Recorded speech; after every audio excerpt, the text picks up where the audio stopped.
નમસ્કાર. નવનિર્માણ ન્યૂઝમાં આપનું સ્વાગત છે. નવનિર્માણ ન્યૂઝ એટલે આજની પેઢીનો અવાજ. ગુજરાતની પ્રજાનું પ્રતિનિધિત્વ કરતી ગુજરાત વિધાનસભા હવે ગુજરાતના પ્રાચીન પરંપરાગત અને સમૃદ્ધ સાંસ્કૃતિક કલા વારસાનો અરીસો બની છે.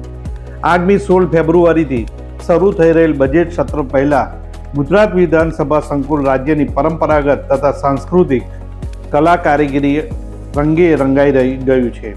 બજેટ સત્રના આવનાર પ્રજાના પ્રતિનિધિઓ તથા અતિથિઓ અને મુલાકાતીઓ માટે વિધાનસભા સંકુલની ભીતો પર કંડારાયેલી અમદાવાદી માતાની પછેડી, કચ્છી મડ મિરર વર્ક તથા આદિવાસી વારલા કલાની લોક કલાકૃતિઓનું આકર્ષણ કેન્દ્ર બનશે.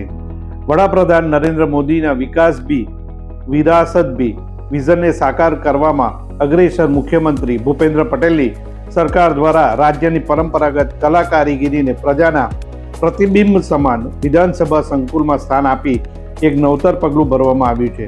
અને આ પગલું સમગ્ર રાજ્યની પરંપરાગત કલા સંસ્કૃતિ તથા તેની સાથે જોડાયેલ હજારો કલા કારીગરોને તેમના કૌશલને પરંપરાગત રીતે આગળ વધારવા માટે પ્રેરણાબળ પૂરું પાડશે.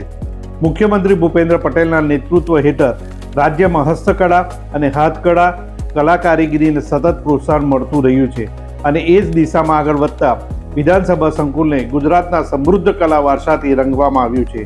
રાજ્યના પરંપરાગત કલા કારીગરીને જીવંત રાખવાનું કામ કરતા સરકારી સાહસ ગુજરાત રાજ્ય હાથશાળા અને હસ્તકલા વિકાસ નિગમ GSHHDC લિમિટેડ બ્રાન્ચ ગરવી ગુર્જરી રાજ્ય સરકાર આવા હકારાત્મક પ્રયત્નોને સાકાર કરવામાં મહત્વપૂર્ણ ફાળો આપી રહી છે અને તેની જ પહેલ ગુજરાતના હજારો કલા કારીગરોનું પ્રતિનિધિત્વ કરવા કલા કારીગરીને વિધાનસભા સંકુલ તરીકે ગૌરવમય મંચ આપ્યો છે.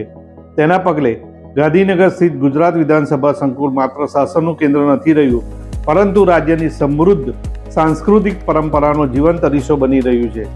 આ પહેલ હેઠળ વિધાનસભા સંકુલના વિવિધ વિસ્તારોમાં ગુજરાતની ભાતીગળ અને લોક વારસાની ઝાંખી કરાવતી અનોખી લોક કલાકૃતિઓ કંડારવામાં આવી છે, જે રાજ્યની કલા કારીગરીની વૈવિધ્યતા અને વૈભવ પ્રતિબિંબ કરે છે.